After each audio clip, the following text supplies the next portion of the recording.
Shalom, a paz de Cristo, salve Maria Santíssima!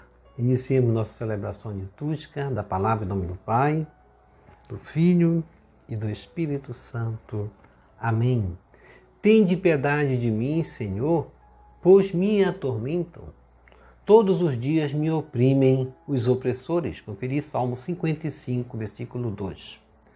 O Senhor sempre ampara os inocentes que nele põem esperança, ainda que enfrentem a atitude perversa dos que deveriam defender a virtude, mas é sempre assim. E a Eucaristia hoje nos ensina a ver e julgar as realidades da vida com os olhos de Cristo. Nesse tempo de Quaresma, somos, portanto, convidados a esse processo de conversão, passo a passo.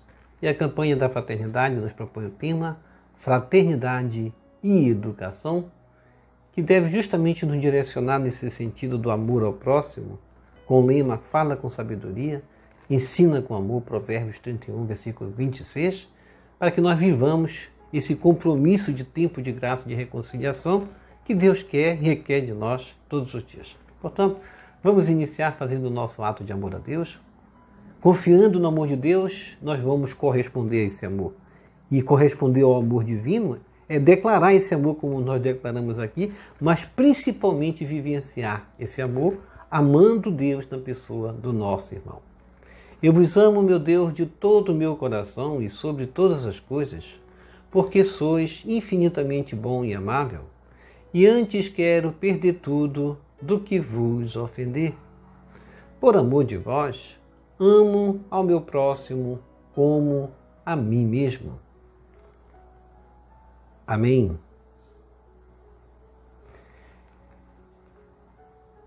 Pedir perdão para Deus é buscar pelo meio da reconciliação com Deus, o propósito também de nos reconciliar com o nosso irmão. Vamos nos reconciliar com Deus, perdoando também a pessoa do nosso irmão. Senhor, meu Jesus Cristo, Deus e homem verdadeiro, Criador e Redentor meu, por ser de vós quem sois, sumamente bom e digno de ser amado sobre todas as coisas, e porque vos amo e estimo, pesa-me, Senhor, de todo o meu coração de vos ter ofendido. Pesa-me também de ter perdido o céu e merecido o inferno, e proponho firmemente, ajudado com os auxílios de vossa divina graça, emendar-me e nunca mais vos tornar a ofender. Espero alcançar o perdão de minhas culpas, pela vossa infinita misericórdia. Amém. Coloque a mão no coração e diga comigo. Deus Todo-Poderoso, tenha compaixão de nós, perdoe os nossos pecados e nos conduz à vida eterna. Amém. Ó Jesus Eucarístico, meu amado Salvador, enchei-me com vosso amor, enchei-me com vossa força, enchei-me com vossa sabedoria, enchei-me com vossa perseverança, enchei-me com vossa humildade, enchei-me com vossa coragem, enchei-me com vossa paixão. Amém. Jesus, puro, manso e humilde de coração, fazei o nosso coração semelhante ao vosso. Amém. Sagrado coração de Jesus, eu confio em vós. Vinde, Espírito Santo, enchei os corações de vossos fiéis e acendei neles o fogo de vosso amor. Enviai vosso Espírito e tudo será criado e renovareis a face da terra. Oremos.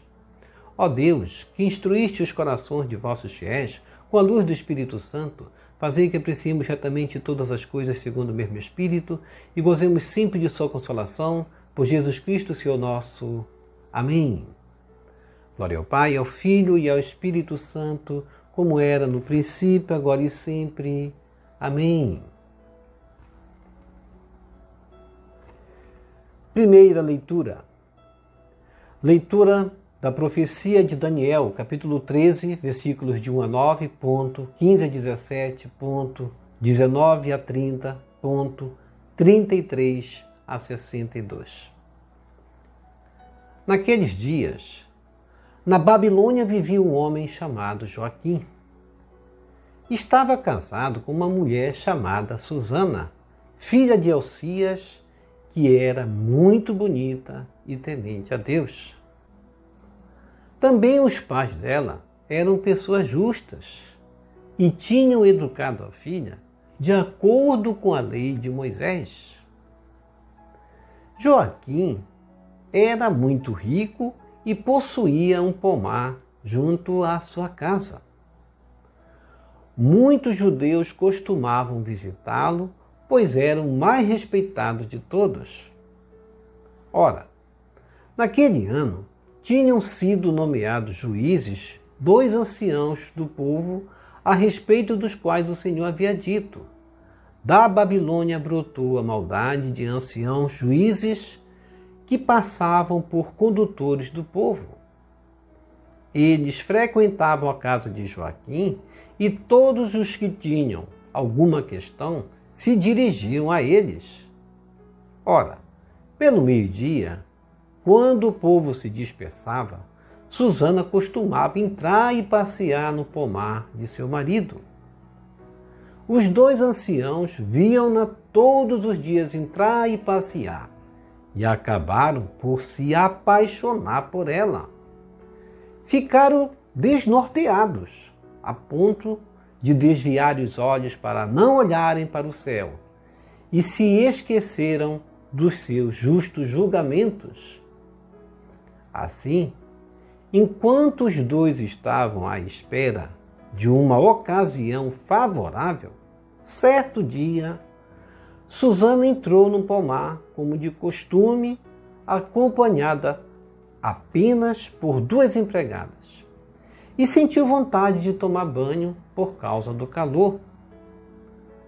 Não havia ali ninguém, exceto os 2 velhos que estavam escondidos e a espreitavam. Então ela disse às empregadas: por favor, ide buscar-me óleo e perfumes e trancai as portas do pomar para que eu possa tomar banho. Apenas as empregadas tinham saído, os 2 velhos levantaram-se e correram para Susana dizendo: olha, as portas do pomar estão trancadas e ninguém nos está vendo. Estamos apaixonados por ti. Concorda conosco e entrega-te a nós. Caso contrário, deporemos contra ti que um moço esteve aqui e que foi por isso que mandaste embora as empregadas. Gemeu Susana dizendo: estou cercada de todos os lados. Se eu fizer isso, espera minha morte, e se não o fizer, também não escaparei das vossas mãos. Mas é melhor para mim, não o fazendo, cair nas vossas mãos do que pecar diante do Senhor. Então ela pôs-se a gritar em alta voz, mas também os 2 velhos gritaram contra ela. Um deles correu para as portas do pomar e as abriu. As pessoas da casa ouviram a gritaria no pomar e precipitaram-se para a porta do fundo para ver o que estava acontecendo. Quando os velhos apresentaram sua versão dos fatos, os empregados ficaram muito constrangidos, porque jamais se dissera coisa semelhante a respeito de Susana. No dia seguinte, o povo veio reunir-se em casa de Joaquim, seu marido. Os 2 anciãos vieram também com a intenção criminosa de conseguir sua condenação à morte. Por isso, assim falaram ao povo reunido: mandai chamar Susana, filha de Elcias, mulher de Joaquim. E foram chamá-la. Ela compareceu em companhia dos pais, dos filhos e de todos os seus parentes. Os que estavam com ela e todos os que a viam choravam. Os 2 velhos levantaram-se no meio do povo e puseram as mãos sobre a cabeça de Susana. Ela, entre lágrimas, olhou para o céu, pois seu coração tinha confiança no Senhor. Entretanto, os dois anciãos deram este depoimento. Enquanto estávamos passeando a sós no pomar, esta mulher entrou com 2 empregadas. Depois, fechou as portas do pomar e mandou as servas embora.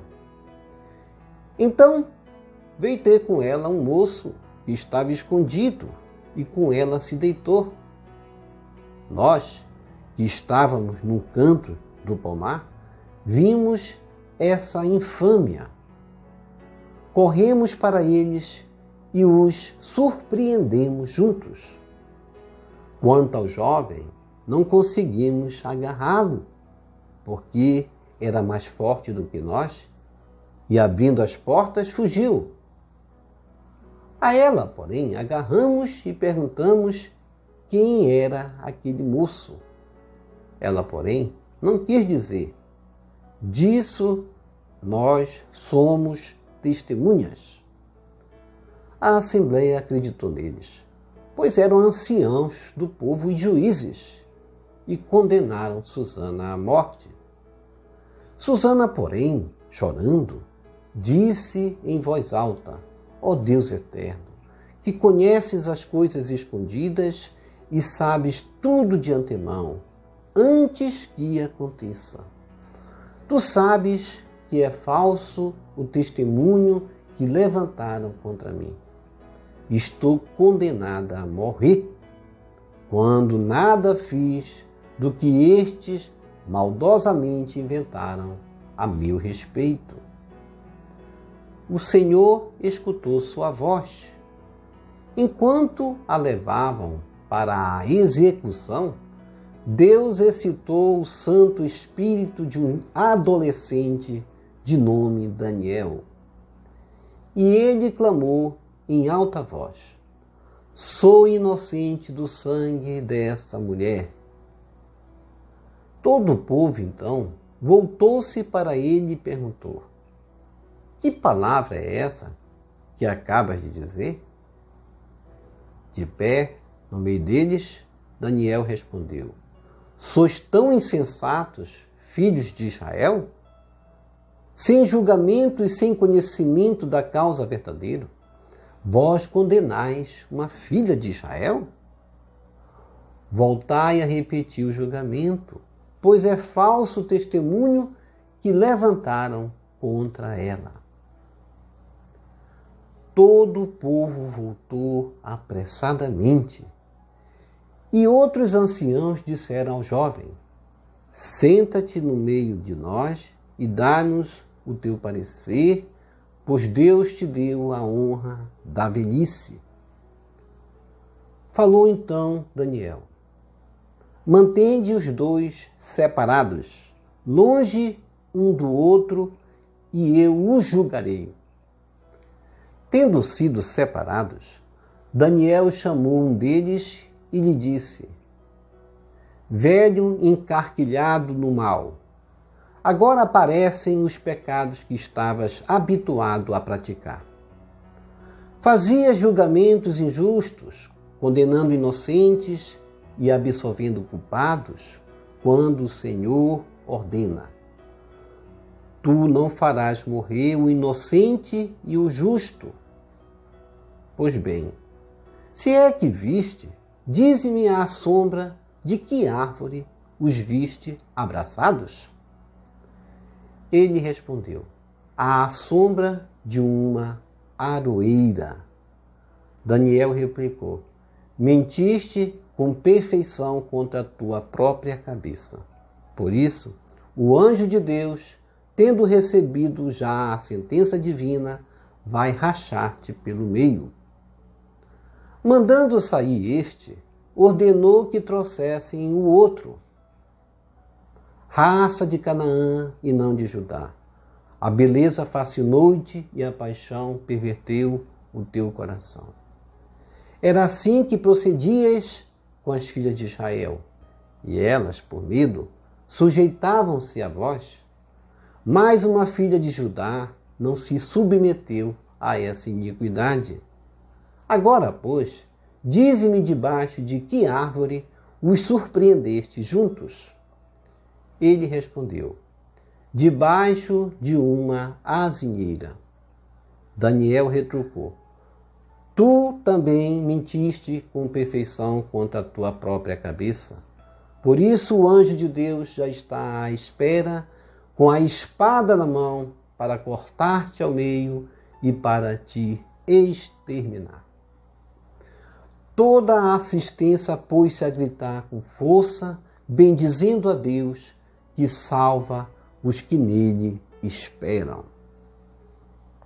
E voltaram-se contra os dois velhos, pois Daniel os tinha convencido, por suas próprias palavras, de que eram falsas testemunhas. E agindo segundo a lei de Moisés, fizeram com eles aquilo que haviam tramado perversamente contra o próximo. E assim os mataram, enquanto naquele dia era salva uma vida inocente. Palavra do Senhor, graças a Deus.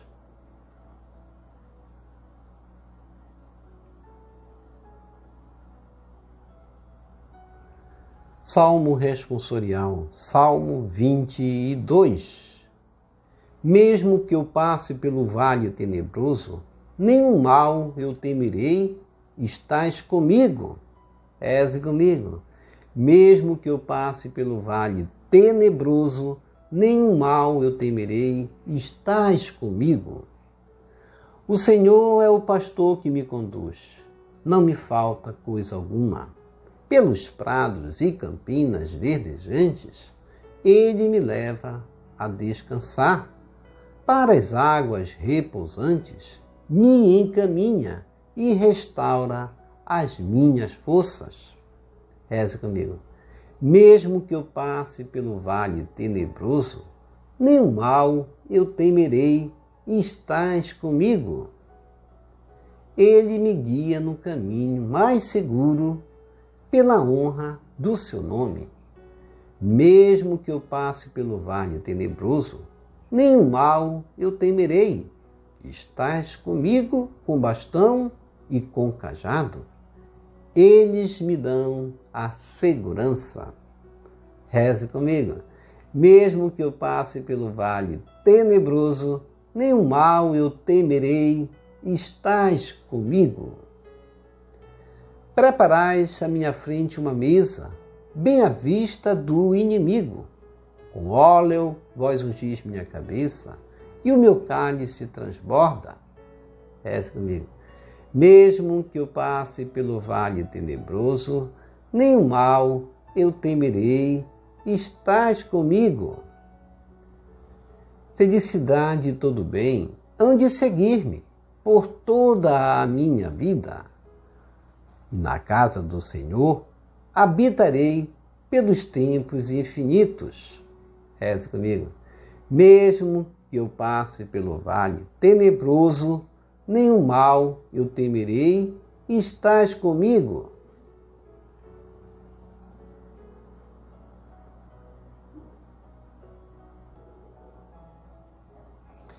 Evangelho segundo João, capítulo 8, versículos 12 a 20. Glória a vós, Senhor Jesus, primogênito dentre os mortos. Reze comigo. Glória a vós, Senhor Jesus, primogênito dentre os mortos. Não quero a morte do pecador, diz o Senhor, mas que ele volte, se converta e tenha vida.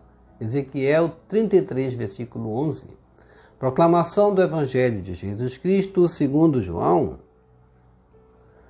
Glória a vós, Senhor. Naquele tempo, disse Jesus aos fariseus: eu sou a luz do mundo. Quem me segue não andará nas trevas, mas terá a luz da vida. Então os fariseus disseram: o teu testemunho não vale, porque estás dando testemunho de ti mesmo. Jesus respondeu: ainda que eu dê testemunho de mim mesmo, o meu testemunho é válido, porque sei de onde venho e para onde vou. Mas vós não sabeis de onde venho, nem para onde vou. Vós julgais segundo a carne, eu não julgo ninguém. E se eu julgo, o meu julgamento é verdadeiro, porque não estou só, mas comigo está o Pai que me enviou. Na vossa lei está escrito que o testemunho de duas pessoas é verdadeiro. Ora, eu dou testemunho de mim mesmo e também o Pai que me enviou dá testemunho de mim. Perguntaram então, onde está o teu Pai? Jesus respondeu, vós não conheceis nem a mim, nem o meu Pai. Se me conhecesses, conhecerias também meu Pai. Jesus disse estas coisas enquanto estava ensinando no templo, perto da sala do tesouro, e ninguém o prendeu, porque a hora dele ainda não havia chegado. Palavra da salvação, glória a vós, Senhor. Que as palavras do Santo Evangelho nos purifiquem e nos perdoe de todos os nossos pecados.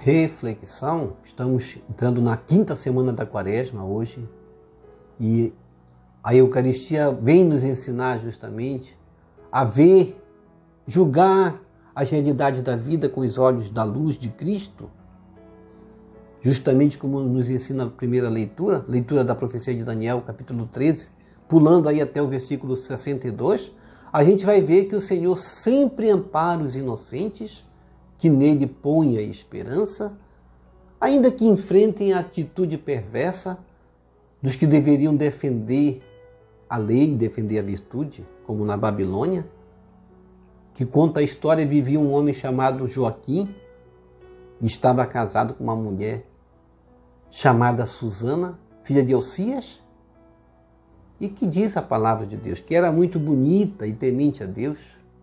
Susana era uma mulher rica, de grande beleza, casada com Joaquim, que figurava ali a pessoa entre aqueles exilados judeus que estavam na Babilônia.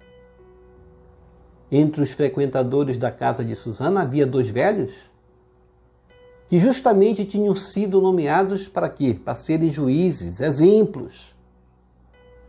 Também os pais dela, de Susana, eram pessoas justas e tinham educado a filha de acordo com a lei de Moisés. Era uma pessoa temente a Deus, portanto, Susana. Joaquim era muito rico e ele possuía um pomar, diz as Escrituras, junto à sua casa. E naquele ano tinham sido nomeados juízes 2 anciãos do povo, a respeito dos quais o Senhor já havia dito: da Babilônia brotou a maldade dos anciãos juízes que passavam por condutores do povo. Tenhamos cuidado, se somos nomeados para sermos juízes, vamos dar exemplos e julgar com retidão e não fazer como esses dois que justamente vão julgar um inocente e querer condenar o inocente. Como Susana, que costumava passear no meio do pomar, e os 2 anciãos passavam a desejar Susana. Como diz a Escritura, apaixonar-se por ela. Ficaram desnorteados com sua beleza. Um dia Susana entrou no pomar como de costume e sentiu vontade de tomar banho por causa do calor.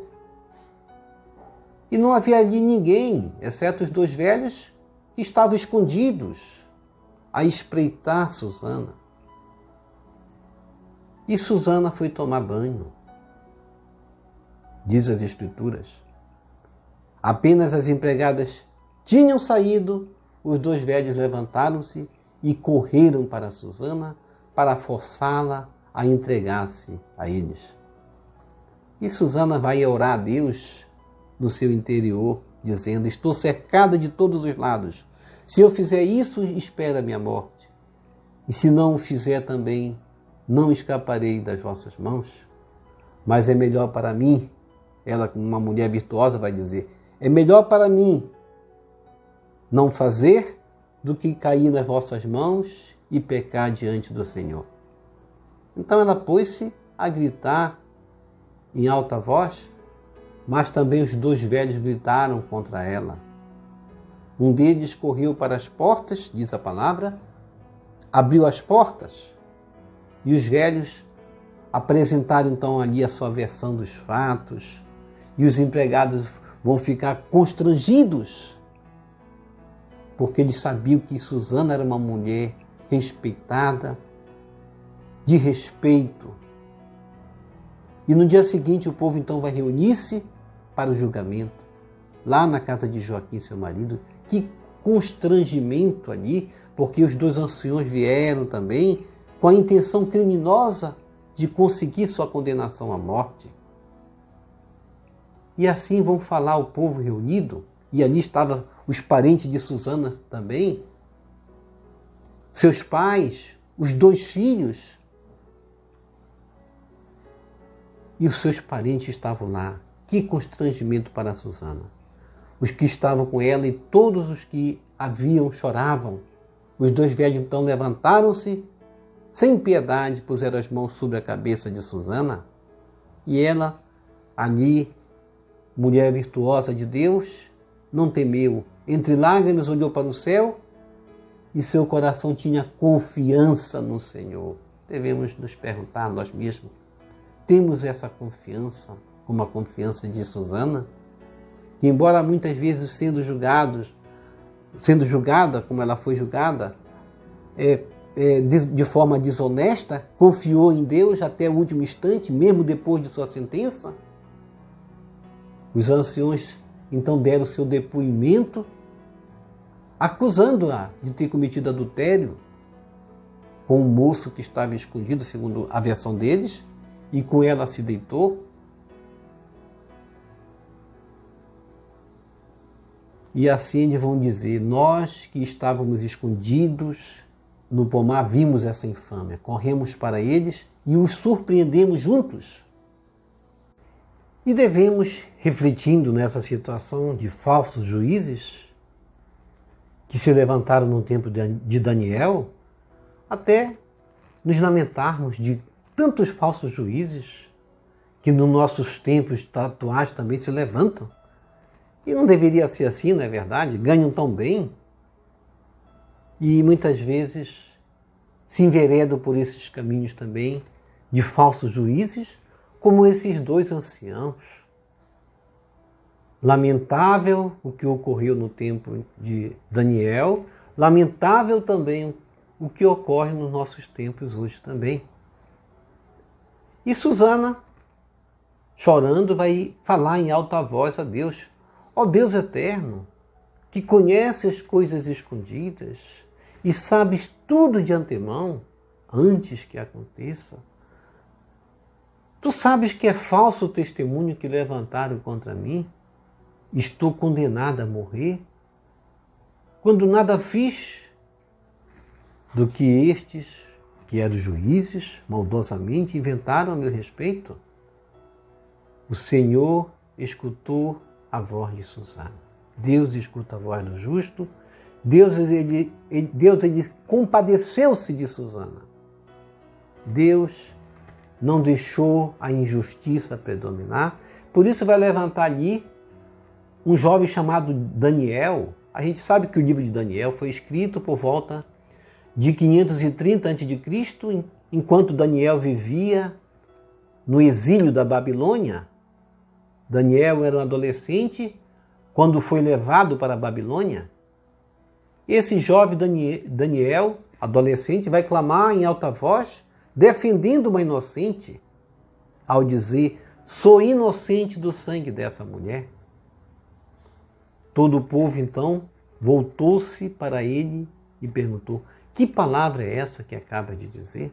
E foi muita coragem de Daniel, porque ela já havia sido condenada a morrer. Ele vai puxar para trás o julgamento, assumindo as responsabilidades, como que vai contribuir para que a verdade se conclua? E de pé no meio do povo, Daniel respondeu: sois tão insensatos, filhos de Israel, sem julgamento e sem conhecimento da causa verdadeira, vós condenais uma filha de Israel.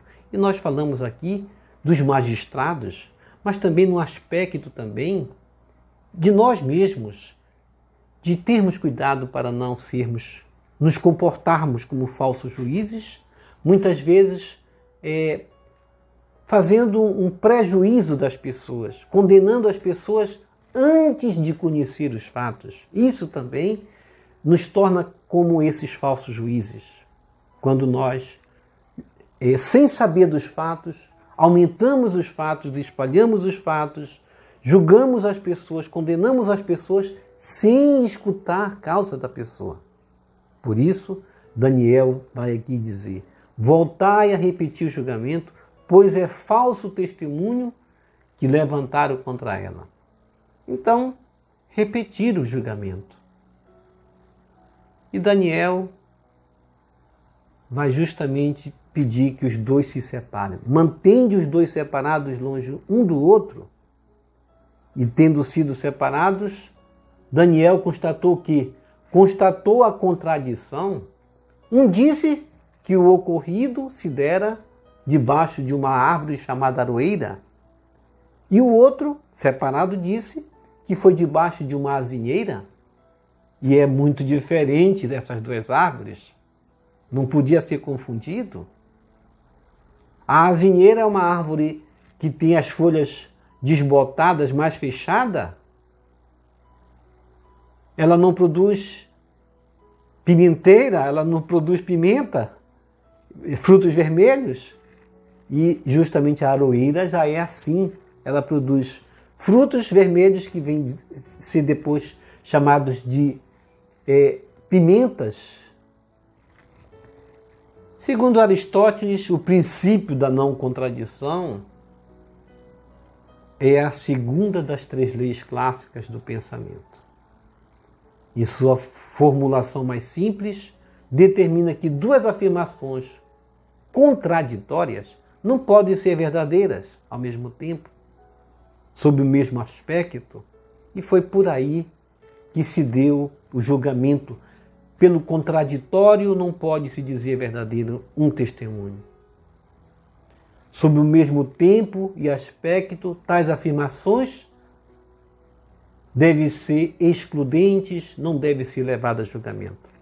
Era assim, pois, que se dava um julgamento falso, testemunhas falsas, contraditórias, subvertida pela iniquidade.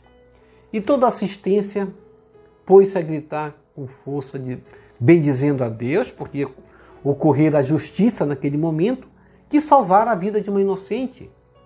E voltaram-se contra os dois velhos, pois Daniel os tinha convencido, por suas próprias palavras, de que eram falsas testemunhas. Ou seja, quando eles perceberam que não tinha como negar o contraditório, Daniel convenceu os dois velhos e eles concordaram de que eles tinham sido falsas testemunhas. E agindo segundo a lei de Moisés, fizeram com eles o quê? O mesmo que eles queriam que fizesse a mulher, Susana. Ele tramou a morte delas. E ele foi condenado à morte. Eles foram condenados à morte.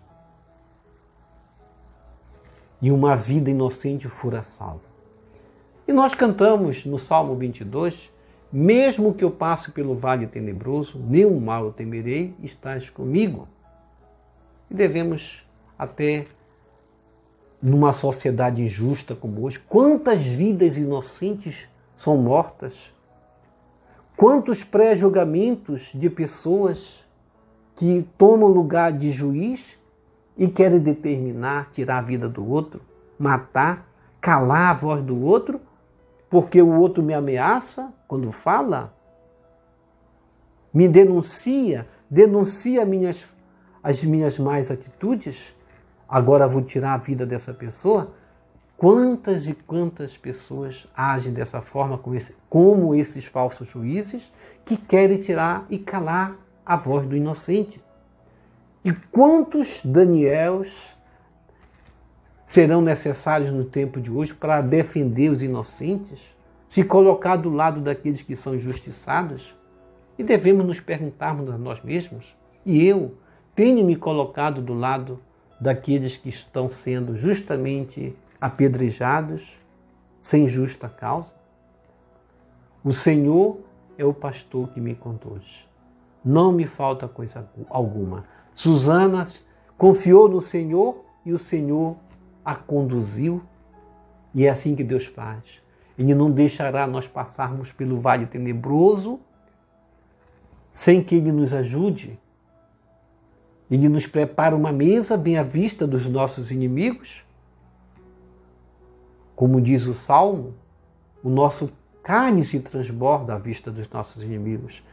Por isso, mesmo que o vale tenebroso venha na nossa direção, não devemos temer, porque Deus está conosco.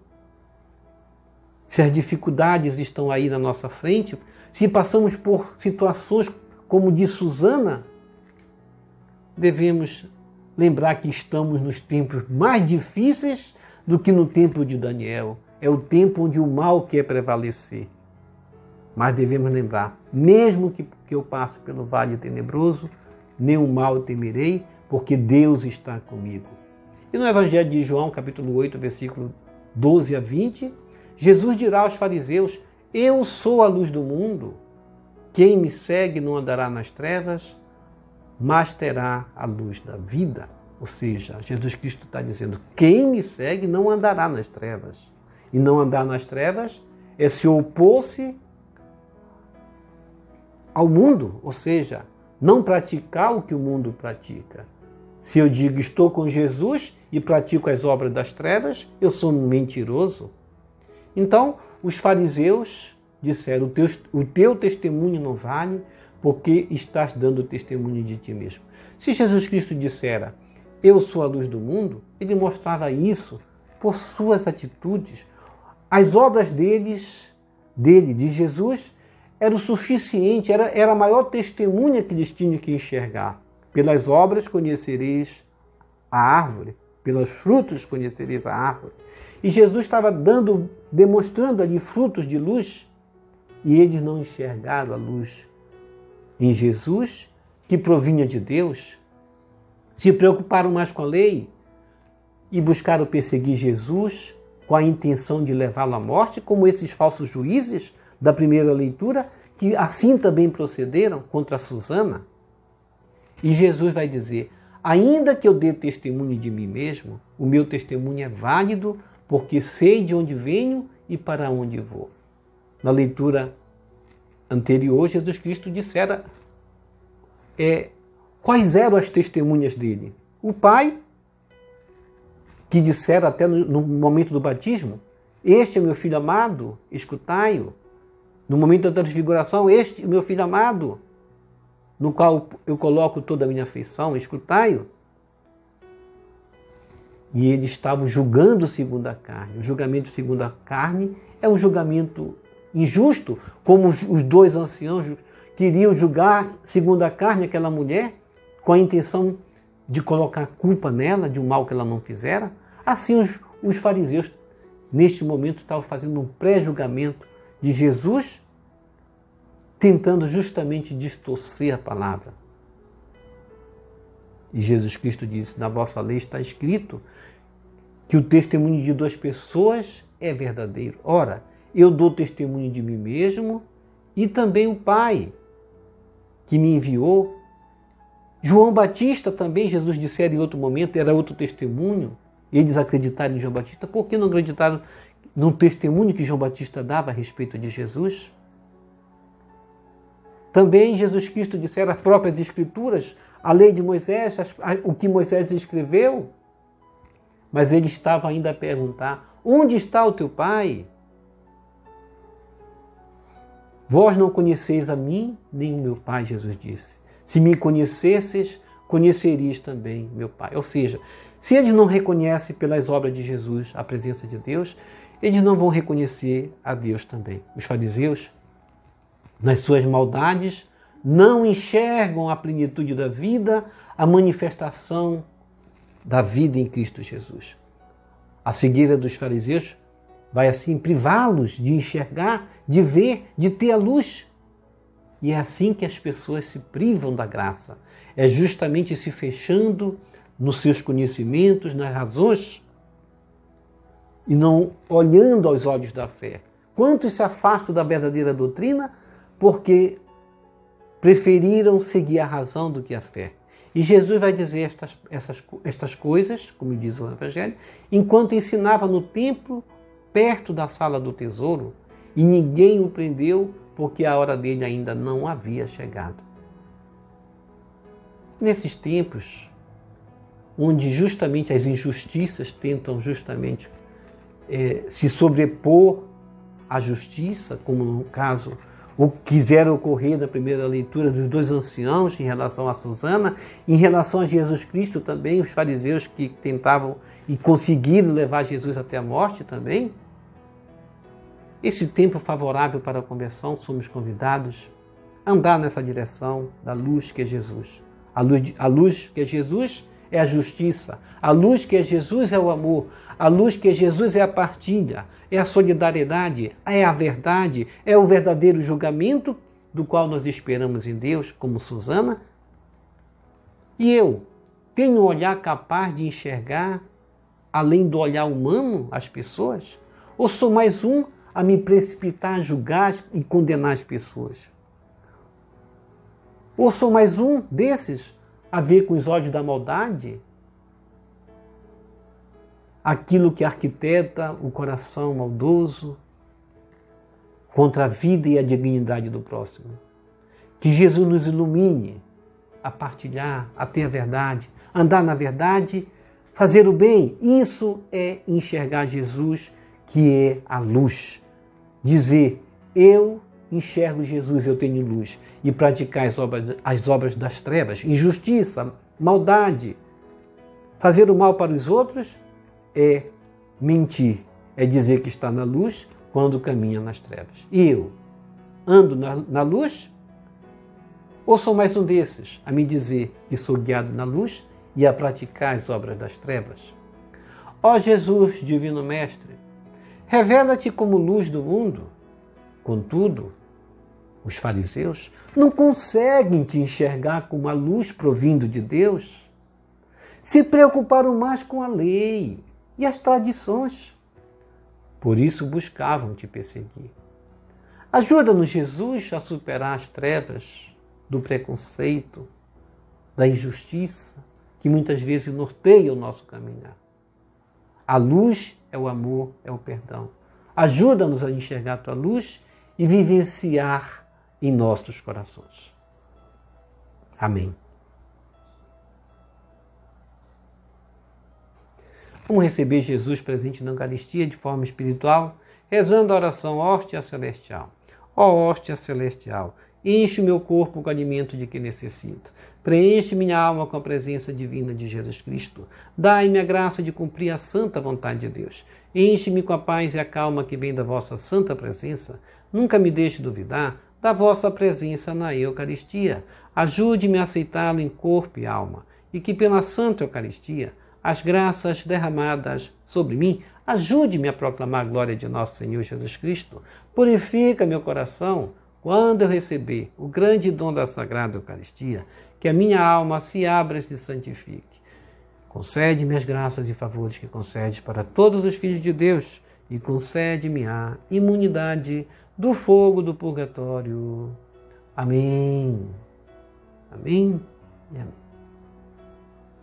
Quem reza se salva. Já rezou as laudes hoje? Vou deixar o link. E o rosário, já rezou o rosário hoje? Vou deixar o link do rosário também aqui para você rezar conosco todos os dias. Obrigado por sua preciosa participação. Deixa aqui embaixo o seu like, inscreva-se, toque no sino das notificações.